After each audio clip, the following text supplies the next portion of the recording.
and welcome to Gravitas Tokyo edition. I'm Palki Sharma and we are coming to you live from Japan's capital city. The Quad summit here has come to an end, but the action, it seems, has just begun. Military drills are being held, the airspace is being breached, missiles are being fired, and this is all happening in Japan's neighborhood. It's our fifth day here in Tokyo. It's a very happening place to be, but we've also been missing home. So earlier today, we set out on a quest to find a little piece of India, and we recorded our find for you. Also on the show tonight, we tell you what happened when US President Joe Biden was on his way back home from Japan. There's a lot coming up on the show. This is Gravitas broadcasting live from Tokyo. I'm Palki Sharma Upadhyay. Let's get started.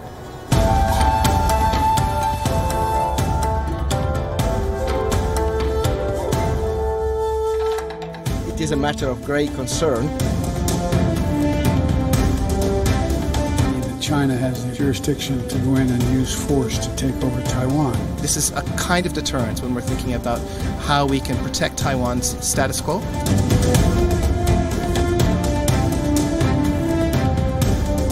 No wonder they call it the underground shrine or the underground temple. These pillars do look like the Greek Parthenon, only they're infinite times bigger.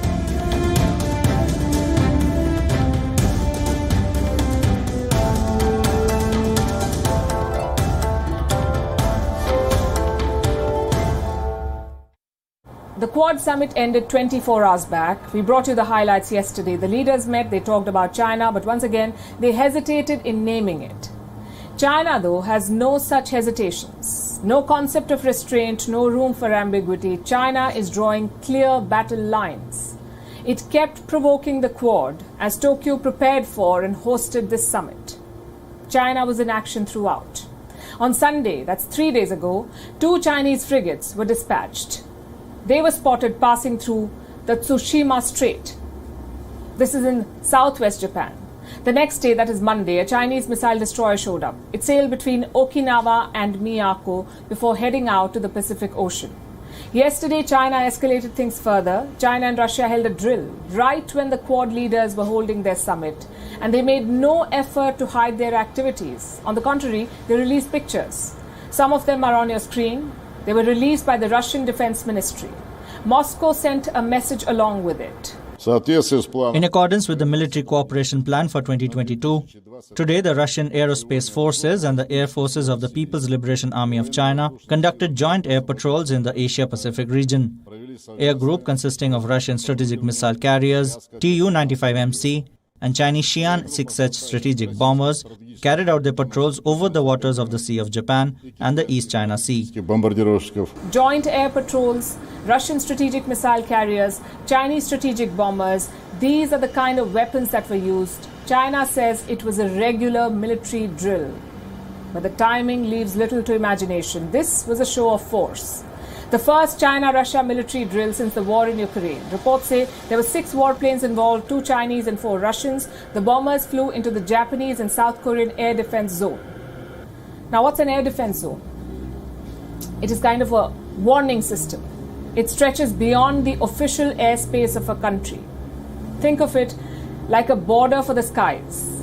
Once any alien aircraft enters the air defense zone of a country, it must identify itself. Else, it can be assumed that the planes are coming in to attack. And that's exactly what happened yesterday. Chinese and Russian planes flew into the air defense zone of Japan and South Korea. It was a long flight. They flew over these 3 areas, the Sea of Japan, the East China Sea, and the Pacific Ocean near Japan. And they did so without warning and during the Quad summit. Japan and South Korea scrambled their own fighters in response. They feared the planes were hostile. Both Japan and South Korea have called the Russia-China drills a provocation. In fact, Japan says this exercise was more provocative than any other drill in the past. As it turned out, the planes left without incident, but the message had been delivered. America issued an assessment this morning.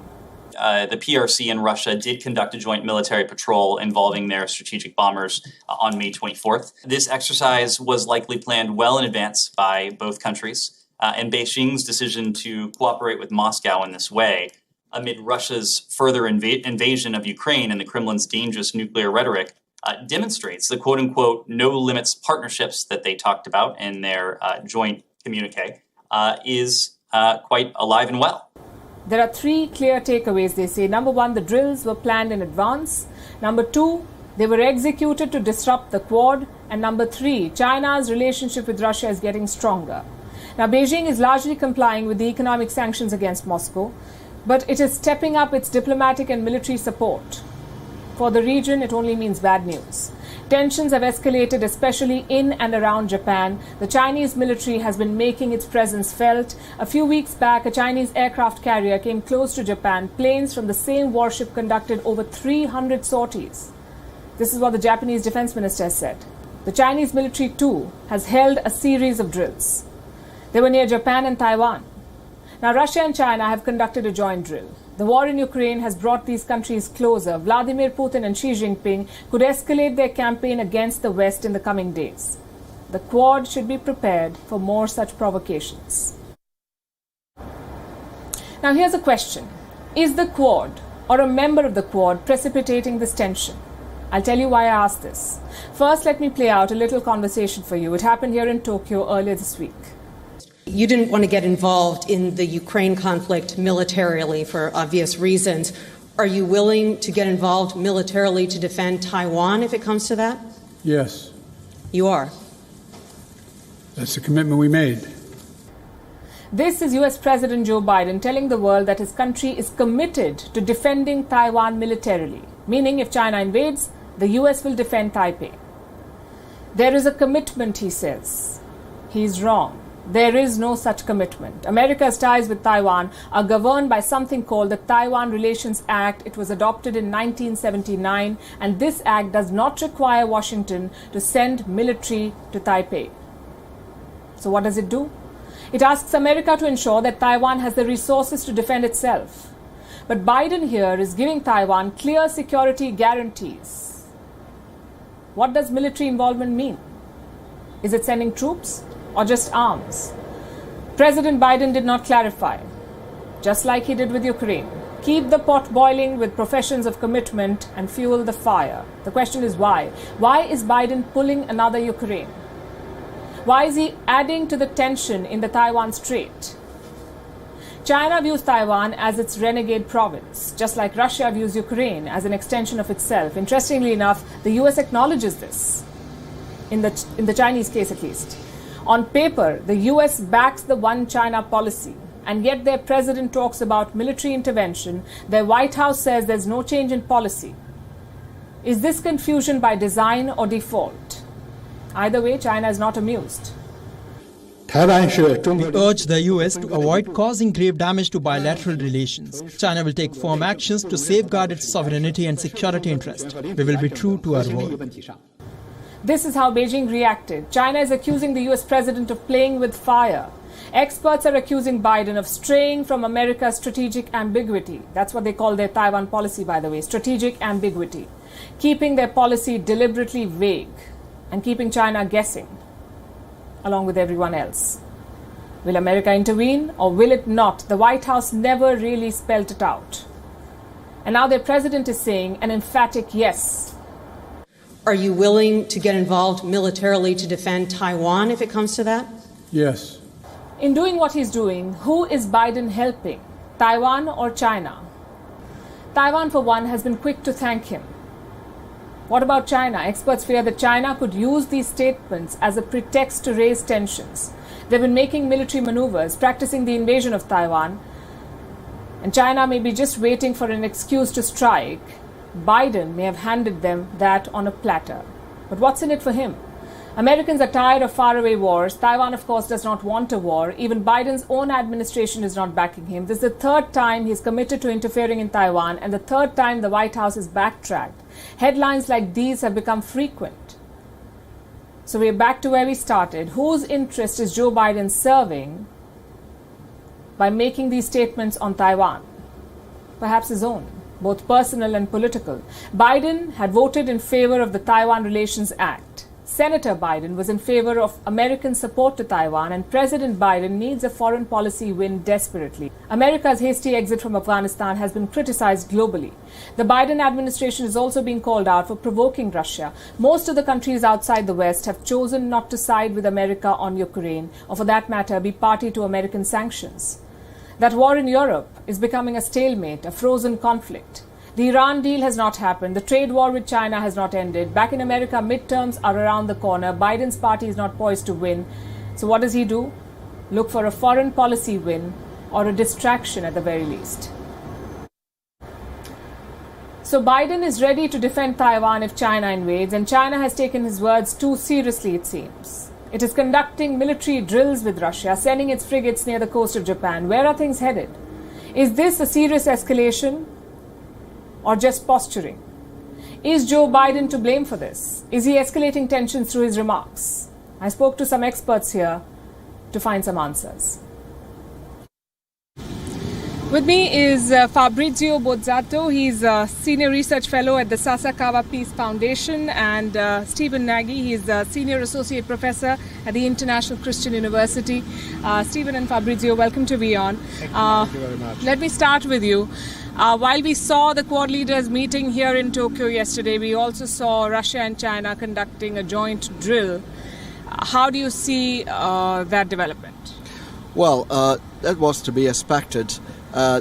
China and Russia are deepening their cooperation in every area, including military cooperation. They have an annual agenda for that. And, as Xi Jinping said recently, China and Russia cooperation knows no limits, and there are no forbidden areas, including the military. If they wanted to give a strong message to the Quad leaders in Tokyo, they did that, and they elicited a strong response. Again, was to be expected. We know that President Biden uttered a statement about the U.S. intervening with its military to defend Taiwan from Chinese attack. The Chinese responded sternly, but that's part of the game. So nothing new under the sun. As the Japanese defense minister said, it is a matter of great concern, but a matter that can be managed, and it doesn't signal that there is a real escalation, military escalation in the region. It's just a provocation and a response as usual. So, Russia-China military cooperation is not new, but the timing of these drills left little to imagination. Do you think that whether the Quad members or all of the Quad members like it or not, the world is slowly being divided into two clear blocks? So no, I don't think so. I think what we saw is the Chinese and the Russians reciprocating the coming together of the Quad members. This is not the first time the Quad members come, and what we often see is that the Chinese and the Russians reciprocate in some kind of action. If the Japanese do something, the Chinese reciprocate. It's a message to show displeasure. Are we splitting into a divided order? This depends on how much we understand the convergence of interests of the Russians and the Chinese. And I think at this particular stage, I do think the Chinese have buyer's regret with regards to supporting the invasion of Ukraine by Russia. Russia is isolated. They see a united United States, EU, as well as Japan, South Korea, Australia, and other countries putting on fiscal sanctions, economic sanctions. And I think the Chinese are taking home the message is that the world today is much more united behind a US-led Western world, and that US-led Western world includes many-lateral relationships like the Quad, where India plays a very important role. You mentioned the statement on Taiwan. I've been looking at the commentary in the local press, and many say that these statements, the third one by President Biden in the last few months, saying that the US is going to defend Taiwan militarily if needed, is only going to escalate tensions and makes the US strategy of the US policy of strategic ambiguity even more ambiguous. Well, the US policy of strategic ambiguity is standing, and frankly speaking, the only element, the only factor, the only event that can precipitate a Chinese attack or Chinese invasion of Taiwan will be a formal declaration of independence from Taipei as Republic of Taiwan. Short of that, It's part of the game. I believe the Chinese took President Biden's statement seriously. They responded vigorously, but they also think that time is on their side when it comes to Taiwan. And they have a strong belief in the continuity in power. They are aware that the midterm elections by general agreement will be not favorable to the Democratic Party and the Biden administration. So they think they can wait. In less than 3 years there will be a new president probably in Washington. And while China geography will not move Taiwan from China, the Chinese are playing the long game. And President Biden's statement will galvanize our friends in Taipei, but is not changing the strategic reality of cross-strait relations. Interesting, and this is the first I've heard in a while that China is prepared to wait for at least 3 more years and wait for a regime change in the U.S. To make moves in Taiwan. Well, Xi Jinping, the Communist Party of China has been in charge since 1949, yes. And they believe that they're going to be in power for forever, if not forever, for many more decades. While the U.S. administrations come and go, but in the case of the U.S., just like in the case of China, national interest stays. And the U.S. national interest mandates that they protect Taiwan with all necessary means, and China's grand strategic vision includes Taiwan and control of the Taiwan, because the moment you control Taiwan, you will turn the Pacific in a Sino-American lake. While Joe Biden gives China a reason to wage war, another leader seems to be protecting China. Michelle Bachelet, the United Nations Human Rights Chief. She has begun her much-anticipated visit to China. The purpose? To investigate the genocide of Uyghurs in Xinjiang. But even before she landed in China, she seems to have exonerated it. Earlier this week, she spoke to 100 diplomats. Most of them were Chinese, by the way, and she told them that her trip to Xinjiang will not be an investigation. She's under pressure from the West. They're asking if she'll be granted unfettered access to Xinjiang. What a question to ask. Do you get unfettered access to anything in China? Anyway, the UN Human Rights Chief is being asked such questions, and instead of answering them, she's trying to manage expectations. She said setting high expectations would lead to disappointment. Wise words. But this policy may defeat the purpose of the visit. So why is Michelle Bachelet trying to underplay her own visit? Well, we may have some clues. She landed in Beijing, and guess who she spoke to? Chinese President Xi Jinping himself.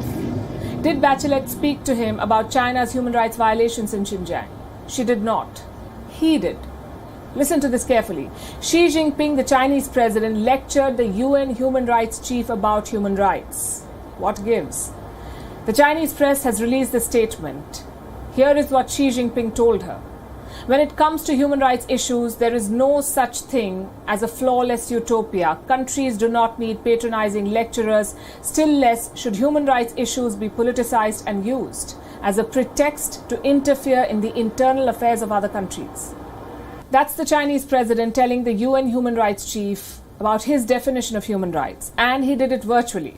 So Bachelet has flown halfway across the world, landed in China, but she still cannot meet Xi Jinping in person. And that should tell you how serious China is about this. But what about Michelle Bachelet herself? Is she serious about this visit? She's been trying to go to China since 2018. She's the first UN Human Rights Chief to get a chance to do so since 2005. But like always, Beijing is managing every aspect of this visit. And Bachelet seems to be okay with this guided tour. She arrived in China on the 23rd of May. She will be there till the 28th of this month. No journalists are traveling with her. Beijing is using the pandemic as a pretext to curtail her movement. She'll be allowed to meet only a handful of people, a select group of people, only those approved by the Chinese government. Her team, though, says that she has set up some meetings have been set up independently, and that she'll visit a detention center in Xinjiang. So will she be allowed to move freely? Officials in Xinjiang say her visit will be quote-unquote a closed loop. The United Nations High Commissioner for Human Rights will visit Xinjiang in the coming days. We have been actively cooperating and preparing for her visit. After her arrival in Xinjiang, she will carry out extensive exchanges with all circles in Xinjiang. We are willing to facilitate her visit to Xinjiang. Due to COVID-19 measures, her visit to Xinjiang will be closed loop. What else is on Bachelet's itinerary? A lecture at the Guangzhou University, a visit to Kashgar and Urumqi in Xinjiang, and of course, some photo ops. She has met with Chinese Foreign Minister Wang Yi. He gave her a book. The title, Excerpts from Xi Jinping on Respecting and Protecting Human Rights. This is like some sort of a cruel joke, and it did not end there. A massive leak from China is now overshadowing her visit. The police records in Xinjiang have been hacked, thousands of files have been stolen and now shared in public. And these files expose China's atrocities in Xinjiang. We have a copy. The details are horrifying. What I'm about to show you is very disturbing. We advise viewer discretion. These documents, these leaked documents, contain at least 5,000 mugshots. 5,000 mugshots of Uyghur detainees held in the detention camps of Xinjiang. China has not even spared minors, it seems. The youngest detainee is said to be a 14-year-old girl. There are more disturbing photos.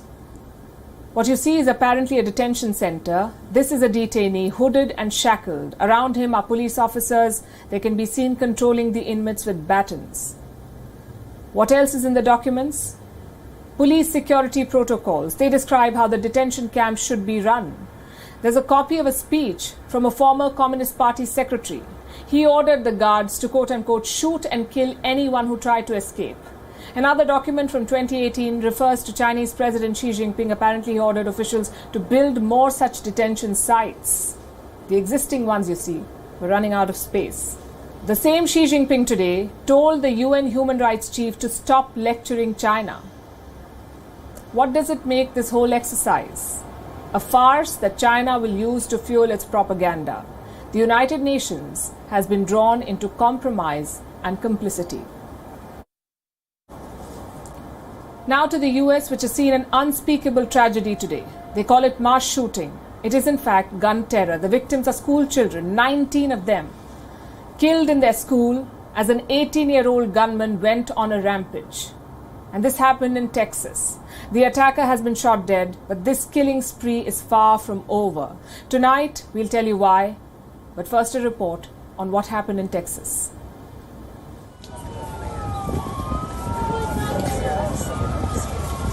These images are from Uvalde, a small, close-knit town in Texas. What you see are grieving parents, mourning the loss of their children, who were killed by America's gun terror. The carnage unfolded on May 24th. A gunman stormed a primary school in Uvalde and murdered at least 19 children. 2 teachers were also killed. The suspect was a teenager himself. He has been identified as 18-year-old Salvador Ramos. Reports say he shot his own grandmother before the massacre, then fled the scene and crashed his car. It rammed into the Robb Elementary School, and that's where he launched a bloody rampage. It ended only when he was shot dead by the cops. What were his motives?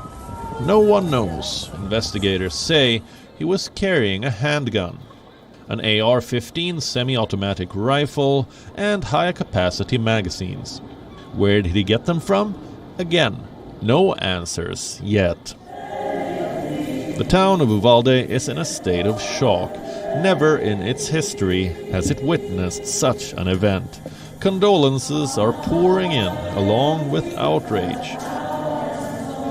I keep asking questions of what's going on, and nobody's telling me anything. Nobody's telling me anything. Never thought something like this would happen in a small town and friendly as Uvalde, where we know each other, and it's been a very, very bad tragic here. It has. This incident of gun terror was by far the worst in a decade. the deadliest one at a school. Social media is flooded with posts of disbelief and anger. From politicians to celebrities to athletes, they are all speaking out. This is Senator Chris Murphy making an impassioned appeal to his colleagues. What are we doing? What are we doing?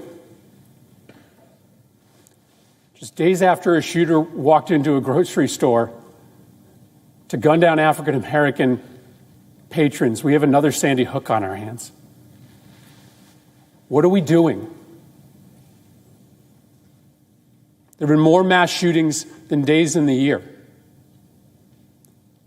Our kids are living in fear every single time they set foot in a classroom because they think they're going to be next. What are we doing? Why do you spend all this time running for the United States Senate? Why do you go through all the hassle of getting this job, of putting yourself in a position of authority, if your answer is that as this slaughter increases, as our kids run for their lives, we do nothing?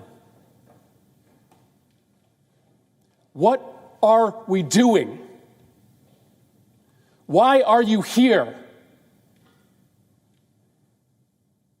If not to solve a problem as existential as this.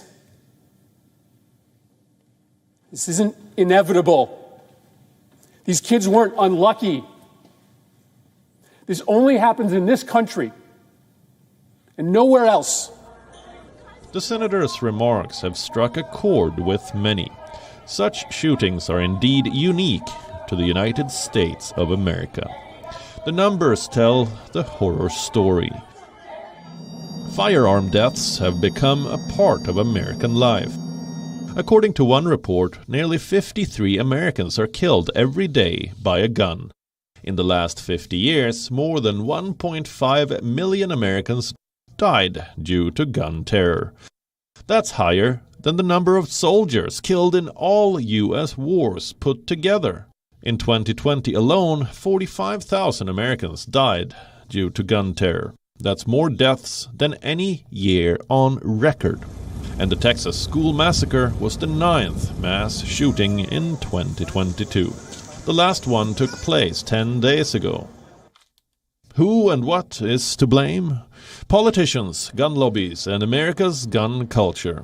There are over 390 million guns in circulation in America. That's almost 60 million more than the country's entire population. What's worse is the age limit to buy firearms. In most American states, the minimum legal age is 18. In the case of Texas, where this crime unfolded, the age limit was 21. But last year, Texas expanded gun rights. It lowered the age limit to 18 and allowed people to carry handguns without licenses. Why did it do this? Because of a campaign which called gun ban on young adults a violation of their constitutional rights. What about the right to life? The right to safety in schools and on streets? Clearly, 21st century America does not guarantee those rights. When innocent American children were being shot in school, their president, Joe Biden, was on a flight. On his way to the US from Japan, he was told an American teenager had shot dead 19 children, some as young as 7. Biden had a 17-hour flight to process this. When he landed, this is what he said. And what struck me on that 17-hour flight, what struck me was these kinds of mass shootings rarely happen anywhere else in the world. Why? They have mental health problems. They have domestic disputes in other countries. They have people who are lost. But these kinds of mass shootings never happen with the kind of frequency they happen in America. Why? Why are we willing to live with this carnage? Why do we keep letting this happen? Good questions. But shouldn't Biden be the one answering them? He is, after all, the president, the person responsible for implementing and enforcing the law of the land. He is the head of state, the head of the American government. In other words, Joe Biden should be taking responsibility for the breakdown of the rule of law in America. Instead, he's hiding behind rhetorical questions. Why do we keep letting this happen? Why indeed? He's feigning helplessness about what's happening under his watch. Here in Tokyo, Biden had a lot to say. He lectured Asia on the rule of law. He preached Putin on the need for peace. He spoke about law and order in the Indo-Pacific. But what about his own country? Where is the law and order? Where are the rules? Today, teenagers in America are carrying guns. Children are being killed in school. Women are being denied the right over their body. There are hate crimes, racist attacks at supermarkets. All of this is happening in Biden's own country, but he's busy telling others how to follow rules. Biden's America is one country where you're more likely to be killed by a teenager than a terrorist, and all the president has to offer is rhetoric. And he's right. America's gun terror is indeed unmatched. It does not happen anywhere else in the world. But Biden was supposed to be the one solving this problem, not complaining about it. Gun control was central to his presidential campaign. Biden said he empathized with people. He understood their pain. He pitched himself as a people's president, someone who lost a wife, even a grown-up son. Today, parents in Biden's America are devastated. They send their children to school one morning, only to bring their bodies back. It's the worst tragedy and pain that any parent can suffer. And parents in America are suffering it over and over and over again. What happened in Texas was the 27th incident of school shooting this year. And Joe Biden still wants to know why. Well, I will tell him why.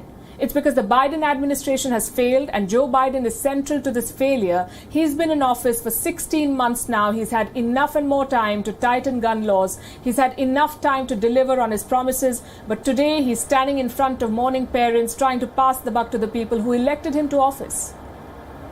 Where in God's name is our backbone to have the courage to deal with it and stand up to the lobbies?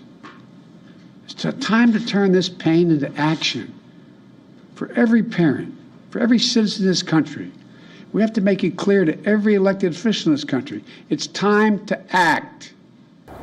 It's a misplaced pitch, because America has acted enough. Year after year, Americans have participated in opinion polls. They have voiced their objection to gun laws. A lot of them have. Americans have elected a president who promised to be tough on guns.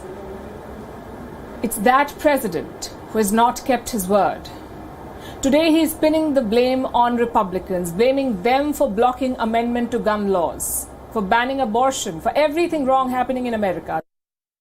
It's time for those who obstruct or delay or block the common sense gun laws. We need to let you know that we will not forget. We can do so much more. We have to do more. The Republicans obstruct, he says, and he's right. But what does the president do? Where is his accountability? Why has he not used his executive powers to protect his people? It's Biden who needs to do more. This man is a career politician. This is his second stint at the White House. He was President Obama's point person for gun laws. He saw Obama turn to executive actions to try and crack down on gun terror. Biden, in fact, had overseen this as Obama's deputy. He led a team. He proposed dozens of executive actions on gun control. When Biden ran for office, he promised to bring all of this experience to the table. But today he claims to be helpless, at the mercy of the legislature. This president wants to solve Ukraine's problems. He's ready to fight Taiwan's war. He wants to lead the Indo-Pacific into peace, but he won't protect school children in America who are being shot dead. Seriously, what gives? Either Biden has bent his knee to the gun lobby, or he thinks that America is so desensitized to gun terror that the death of 19 school children will have no political aftermath whatsoever. Either way, it speaks volumes about the failure of Biden's administration and of a society where the right to carry guns, it seems, is more important than the right to life. For the moment, let's come back to Tokyo. And while we're here, we want to bring you a slice of the city. What is it that makes it tick? What are the challenges that it faces? Flooding, we've learned, is a major concern, and the reason is quite simple. This city is located near the ocean, and it is very low-lying. In fact, in some places, Tokyo is below sea level. So when typhoons dump rain on the Japanese capital, the city is immediately flooded. Year after year, Tokyo loses trillions because of floods. In 2019, the losses topped 2 trillion yen. That's more than $15 billion. Chances are things will only get worse from here. Climate change is supercharging typhoons and making floods more common. The question is, can Tokyo survive this onslaught? Almost 3 decades back, the city constructed an underground tunnel to catch the floodwaters. They call it a temple. We visited the facility to see how it works and whether it's enough to stop what's coming. Thousands have lived without love, not one without water. The striking yet depressing words of British poet Hugh Auden. Tokyo lives by these words. The city's history was shaped by dozens of rivers. You may not see it from the streets, but underneath all this concrete, nearly 100 rivers and canals are flowing. They nourish Tokyo's 37 million people. The locals mostly admire and respect the rivers, unless it rains. If it rains, all bets are off. The same life-giving rivers will overflow their banks. Tokyo's narrow streets stand no chance against the gushing water. Downtown Tokyo is usually the first to sink. In the 1950s and 60s, this part of town was repeatedly flooded, a nightmarish mix of water and mud. Back then, the drainage system was not efficient. If it rained, floods were inevitable. In 1947, Typhoon Kathleen hit Tokyo. It dumped massive amounts of rainfall on the city. More than 1,000 people were killed and 31,000 others lost their homes. 10 years later, Typhoon Ida did the same. And remember, this was before climate change. The writing was on the wall. Tokyo had to build resilient drainage systems. Dams, canals, levees. Anything to stem the ravaging waters. But one project stands out, not just for its imposing looks, but also for its ruthless efficiency. And we are heading there now. We are on the outskirts of Tokyo, and this to my right is the Metropolitan Area Outer Underground Discharge Channel. It's a bit of a mouthful. The locals here call it GCAN, so that's the name we'll stick to. And from the outside, it looks like any other discharge facility. But we will take you inside to show you the real deal.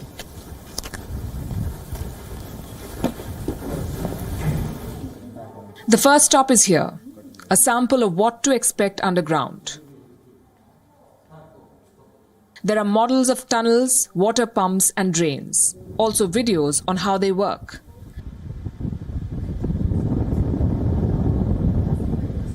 After a quick look around, we head to the main facility. As we arrive, a couple of tourists emerge from below. Apparently, flood prevention is a tourist favorite. The trip down is straight out of Hollywood. The walls are pasted with symbols and warnings, and with each flight of stairs, the temperature drops. Chilling, both literally and figuratively. The stairway opens into this gigantic silo. It's empty, except for a couple of guards. This is Tokyo's silver bullet against flooding, a massive network of underground tunnels. Some numbers first. The whole tunnel is 6 kilometers long and 78 meters wide. See those pillars? There are 59 of them inside this tunnel, each pillar weighing 500 tons. At full capacity, each silo can hold 59 million liters of water. No wonder they call it the underground shrine or the underground temple. The pillars do look like the Greek Parthenon, only they're infinite times bigger. The construction for this facility began in 1993. It took 13 years to complete. The cost, $2 billion. And since then, it has been used 121 times. And honestly, it's hard to describe how big this place is. You could fit a space shuttle in here, or the Statue of Liberty.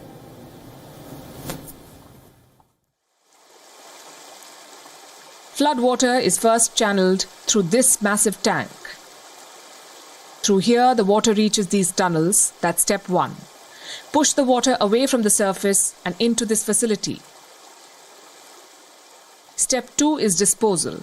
Where does all this water go? all the way to River Edo on the other side. That's where these pumps come in. 4 machines with 14,000 horsepower each. They can push 200 tons of water per second. Now, to give you some context, imagine an Olympic-sized swimming pool. These pumps could drain that in less than 12 seconds. It's expensive, but it works. These tunnels have the capacity to absorb abnormal amounts of rain. When comparing before and after this reservoir was created, the number of houses damaged by floods after heavy rain decreased by 90%. The problem is, abnormal is getting worse. Rainfall in Japan is expected to rise 10% in this century, 19% during the summers, and even sci-fi tunnels have their limits. Tokyo has the money, the technology, and the resources to build this. But how many countries can replicate it? Can Dhaka, for instance, build a system like this? And as efficient as it is, this may not be enough, because climate change is supercharging typhoons.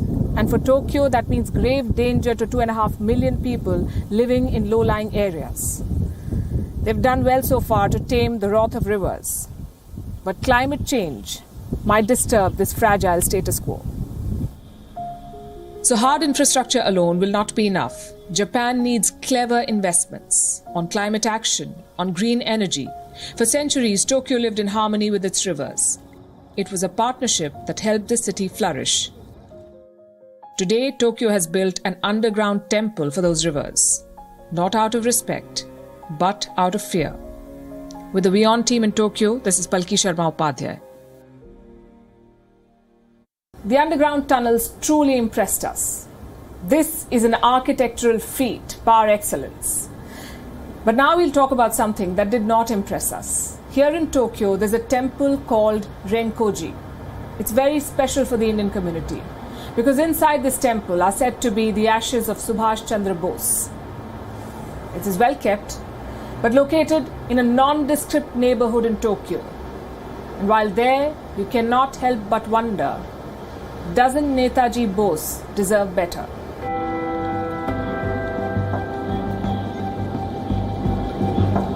Tokyo's energy levels are a bit down today. After all, it's been a hectic couple of days. 3 foreign visitors and 1 major summit. Enough to drain even the most bustling of cities. Prime Minister Albanese, I welcome you to your first Quad meeting. As Tokyo recovers, we set out on a quest, hopefully to find a little piece of India in this far eastern capital. We are told that Renkoji Temple is the place to go. And according to the map, we are here.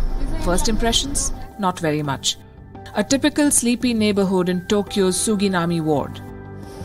No fancy houses, no intimidating high-rises, just your average residential area. But tucked away in this nondescript neighborhood is an important chapter of Indian history, the life and death of Netaji Subhash Chandra Bose. The temple itself is small but well preserved. This bust of Netaji welcomes you inside. Behind it are a few messages, all written by stalwarts of Indian politics. In 1957, Jawaharlal Nehru visited this temple. The next year, President Rajendra Prasad came. And in 2001, Prime Minister Atal Bihari Vajpayee did the same. All of them came to pay homage to Netaji Bose. But why here? How did this temple become a shrine for Bose? Subhash Chandra Bose's life and death remain a mystery to many. The consensus is that he died in a plane crash somewhere near Taipei, and this is where his ashes are purportedly kept, in this enclosure here.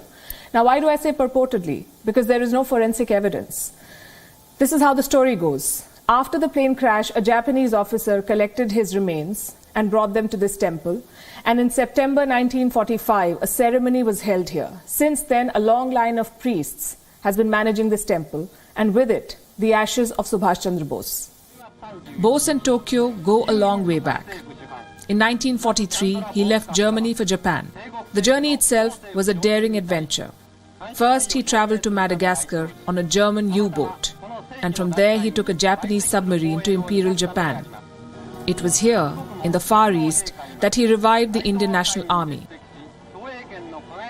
Netaji Bose's death in 1945 was a shock, one that many Indians still refuse to acknowledge. Conspiracy theories around his death have never really disappeared. Perhaps this temple could give some answers, maybe even closure, after 7 long decades. Bose's family has requested for a DNA test on the mortal remains, but neither government seems interested. And so the ashes still remain here, in a tiny golden pagoda nestled away in this Buddhist temple.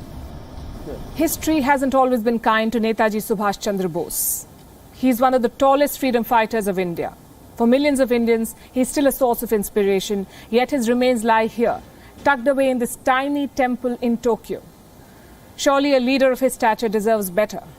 On the 70th year of India-Japan ties, perhaps this is a good place to start. To bring Netaji's ashes back to India, back to his home. Bose's pursuits in Tokyo endeared him to the Japanese public. This temple and his shrine are much respected here. In fact, there is a special ceremony every year on August 18. Bose's death anniversary, but India's beloved Netaji deserves more. He deserves to be home. With the WION team in Tokyo, this is Palki Sharma Upadhyay. And now let's take a look at what else is happening across the world. This is Gravitas Global Headlines. British Prime Minister Boris Johnson says he takes full responsibility for lockdown-breaching parties in Downing Street, following the release of a damning internal report on the Partygate scandal. Beijing sacked its top health official as the Chinese capital battled the surge in COVID-19 infections, despite the country's strict zero-tolerance policy. Sri Lanka's Prime Minister has taken charge of the country's finance ministry, saying he will slash expenditure in the new budget to reroute funds to relief program for the crisis-hit island nation. Russian forces launched major offensive on towns in eastern Ukraine, with constant mortar bombardment destroying several houses and killing civilians, as Russia focuses its attack on the industrial Donbas region. Russia says it will start paying its foreign debt in rubles after the United States ended an exemption allowing Moscow to make the payments in dollars held in Russia.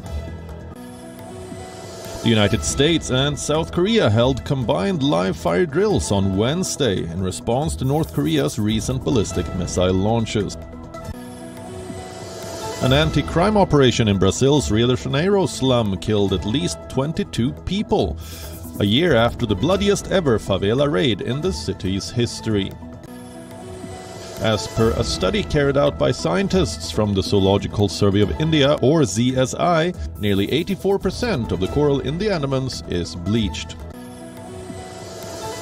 US Open women's singles champion Emma Raducanu and 2021 semi-finalist Maria Sakkari have both crashed out of the French Open in the second round.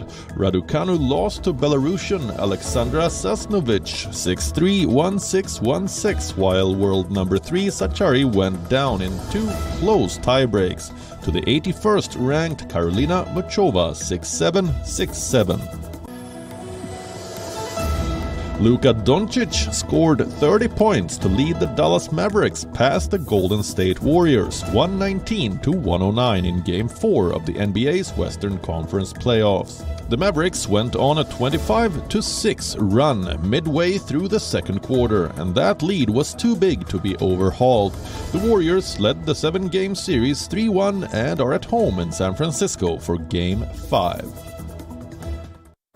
With that, it's a wrap. Leaving you as always with Gravitas Images. Thanks very much for watching. We'll see you tomorrow.